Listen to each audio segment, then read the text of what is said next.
여러분, 지난주 뉴스 보셨나요? 미 연준이 기준금리를 또다시 동결했다는 소식 말입니다. 이 짧은 한 줄에 지금 대한민국 재테크 관련 단톡방들이 아주 난리가 났더라고요. 일부 투자자들 사이에서는 이제 진짜 금리 인하만 남았다느니 영끌에서 버틴 보람이 있다느니 하면서 벌써부터 축제 분위기인 것 같습니다. 마치 긴 터널의 끝이 보인다는 안도감이 시장 전체를 지배하고 있는 모양새입니다. 그런데 말입니다. 여러분, 정말 안심이 되시나요? 옆집 누구는 금리 동결 소식 듣자마자 주식 계좌를 더 열었다는데 정작 오늘 아침 여러분의 대출 이자 문자는 얼마가 찍혔나요? 마트 가서 사과 하나, 삼겹살 한 근 집어들 때 이제 물가 좀 잡혔네 라는 생각이 단 1초라도 드시던가요? 이상하죠? 분명 금리는 안 올랐다는데 우리 지갑은 왜 어제보다 더 쪼들리는 걸까요? 뉴스에서 말하는 경제 지표와 우리가 체감하는 장바구니 물가 사이의 이 거대한 간극은 대체 어디서 오는 걸까요? 오늘 제가 단도직입적으로 말씀드릴게요. 지금의 금리 동결은 안전 신호가 아닙니다. 오히려 시장이 여러분의 뒤통수를 치기 위해 잠시 숨어 고르는 아주 정교한 함정일 수 있습니다. 오늘은 평소보다 훨씬 깊고 방대하게 파헤쳐 볼 겁니다. 끈질기게 우리 월급을 갉아먹는 인플레이션의 실체와 2025년 말 세계 경제의 판을 바꿀 케빈 워시라는 인물이 가져올 폭풍, 그리고 기준금리는 가만히 있는데 내 이자만 오르는 이 기막힌 역설까지 전부 설명해 드리겠습니다. 오늘 내용 끝까지 안 보시면 여러분은 남들 다 빠져나간 파티장에서 혼자 설거지하고 있을지도 모릅니다. 자, 정신 바짝 차리고 시작해 보겠습니다. 먼저 우리가 짚어봐야 할 첫 번째 팩트는 인플레이션의 끈질긴 생명력입니다. 2025년 말 미국 소비자 물가지수가 3.1%대에서 멈췄습니다. 작년 초만 해도 금방 2%대로 내려가서 금리 팍팍 내릴 거다 호언장담하던 전문가들 지금 다 어디 갔나요? 이 상황을 저는 라스트 마일의 고통이라고 부릅니다. 여러분, 다이어트 해보셨죠? 처음 10kg 빼는 건 쉽습니다. 야식 끊고 운동 좀 하면 쭉쭉 빠져요. 그런데 진짜 문제는 마지막 3kg입니다. 이건 물만 마셔도 안 빠지는 구간이죠. 지금 글로벌 물가가 딱 그렇습니다. 중고차값 좀 떨어지고 기름값 좀 안정되니까 물가가 잡히는 것 같았죠? 천만의 말씀입니다. 진짜 무서운 건 우리 일상 깊숙이 침투한 서비스 물가와 임대료입니다. 여기서 말하는 서비스 물가가 왜 중요할까요? 물건값은 원자재 가격이 내리면 조금이라도 조정될 여지가 있지만 서비스 물가는 곧 사람의 인건비입니다. 한번 오른 월급이 깎이는 거 보셨나요? 절대 없죠. 식당 김치찌개 가격이 8,000원에서 10,000원으로 올랐는데 물가 안정됐다고 사장님이 다시 가격을 내리는 일은 기적에 가깝습니다. 미용실 커트 비용, 세탁소 비용, 그리고 매달 통장에서 빠져나가는 월세. 이런 것들은 한번 오르면 절대로 쉽게 안 내려갑니다. 연준이 금리를 동결했다는 건 물가를 완벽히 잡았다는 승리 선언이 아닙니다. 더 올리자니 경기가 박살날 것 같고 내리자니 물가가 다시 미친 듯이 튈 것 같아서 일단 멈춰서 간 좀 보자고 외친 상황인 거죠. 결국 우리는 물가는 계속 야금야금 오르는데 내 주머니 사정은 나아지지 않는 고약한 상황을 더 견뎌야 할 겁니다. 자, 그럼 두 번째로 더 흥미롭고도 무서운 시나리오를 들여다볼까요? 바로 차기 연준 의장으로 강력하게 거론되는 인물, 케빈 워시입니다. 현재 파월 의장의 임기가 이제 2026년 5월까지입니다. 경제를 아는 사람들은 벌써 그 이후의 권력 공백을 보고 배팅을 시작했습니다. 케빈 워시는 모건 스탠리 출신의 최연소 연준 이사를 지낸 전형적인 엘리트지만 동시에 트럼프 전 대통령의 경제 브레인이자 그의 입맛에 가장 잘 맞는 인물로 꼽힙니다. 시장이 그를 주목하는 이유는 명확합니다. 경제 성장을 최우선으로 하기 위해 연준의 독립성이라는 전통적인 가치보다는 대통령의 요구에 맞춰 속도감 있는 금리 인하와 대대적인 규제 완화를 선택할 가능성이 높기 때문입니다. 시장은 정말 영악합니다.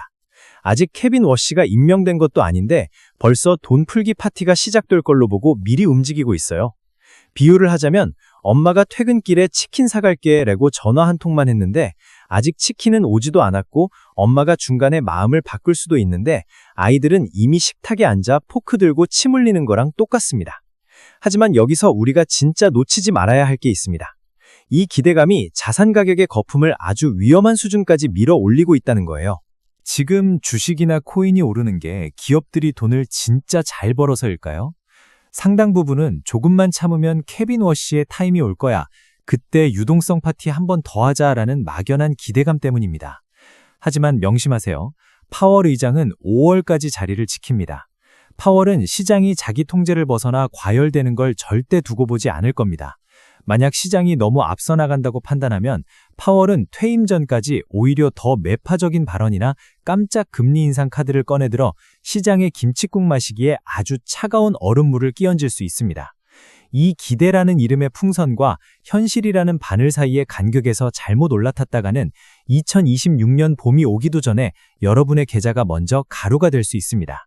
세 번째로 우리가 심도 있게 논의해야 할 주제는 기준금리의 함정입니다. 많은 분들이 뉴스에서 금리 동결이라고 하면 내 대출 이자도 멈출 거라 믿습니다. 하지만 현실은 어떻습니까? 왜 내 마이너스 통장 이자만 슬금슬금 오르는 걸까요?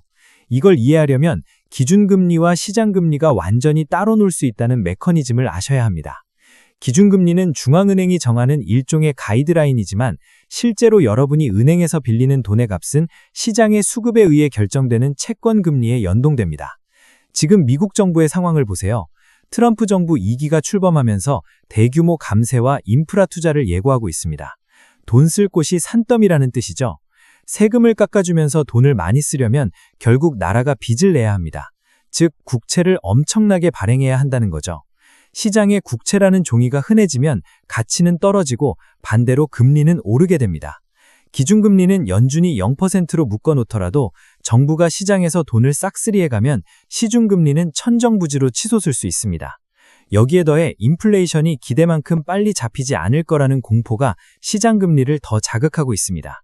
결국 은행들은 대출금리를 올릴 수밖에 없고 그 피해는 고스란히 영끌족과 자영업자들에게 돌아갑니다. 동결이라는 단어 뒤에 숨은 이 시퍼런 칼날을 보지 못하면 정말 큰일 납니다. 자, 그렇다면 이 혼란스럽고도 거대한 변화의 시기에 우리는 어떻게 소중한 돈을 지켜야 할까요? 제가 20년 동안 경제 현장을 지켜본 작가의 직관과 금융 전문가의 시각을 담아 3가지 실전 전략을 제안하겠습니다. 첫째, 지금은 기대감이 최고조에 달한 버블 구간임을 인지해야 합니다. 케빈 워시가 오면 금리를 확 내릴 거야 라는 생각에 전 재산을 주식이나 코인에 넣는 행위는 도박과 같습니다. 오히려 지금은 현금 비중을 늘려야 할 때입니다. 현금은 단순히 쉬는 돈이 아닙니다. 모두가 공포에 질려 던질 때 비싸게 쌀 수 있는 강력한 실탄입니다. 포트폴리오의 최소 30%는 현금이나 현금성 자산으로 들고 가시길 권합니다. 둘째, 고금리가 생각보다 훨씬 오래갈 시나리오에 대비하세요. 저금리 시대의 향수에 젖어 있으면 안 됩니다. 이제는 확정된 수익을 주는 자산에 집중해야 합니다. 우량한 배당주나 정부가 망하지 않는 한 이자를 주는 국채가 좋은 대안입니다. 특히 장기 국채의 경우 지금처럼 금리가 고점에서 머물 때 사두면 나중에 실제로 케빈 워시 같은 인물이 금리를 내리기 시작할 때 엄청난 자본 차익을 안겨줄 수 있습니다. 방어와 공격을 동시에 할 수 있는 전략이죠. 셋째, 부동산 투자는 그 어느 때보다 신중해야 합니다. 인구가 줄고 금리가 높은 상황에서 부동산이 과거처럼 불패 신화를 써내려가기는 어렵습니다. 만약 실거주 목적으로 집을 사야 한다면 내 월급에서 원리금 상환액이 차지하는 비중을 반드시 점검하세요. 40%가 넘어가면 삶의 질이 무너지고 경제적 자유는 멀어집니다. 대출금리가 지금보다 1에서 2% 더 오를 수 있다는 최악의 상황을 가정하고 계획을 짜야 합니다. 이제 내용을 정리해 보겠습니다. 우리는 지금 3가지 거대한 파도 앞에 서 있습니다. 첫째, 다이어트 마지막 3kg처럼 지독하게 안 빠지는 인플레이션 좀비입니다. 둘째, 차기 연준 의장 케빈 워시라는 인물에 대한 과도한 기대와 그로 인한 시장의 변동성입니다. 셋째, 기준금리는 멈췄지만 내 대출 이자는 위를 향해 고개를 빳빳이 들고 있는 시장금리의 역설입니다. 여러분, 경제 공부는 아주 차갑게 해야 하지만 우리 삶은 누구보다 뜨겁게 살아야 합니다.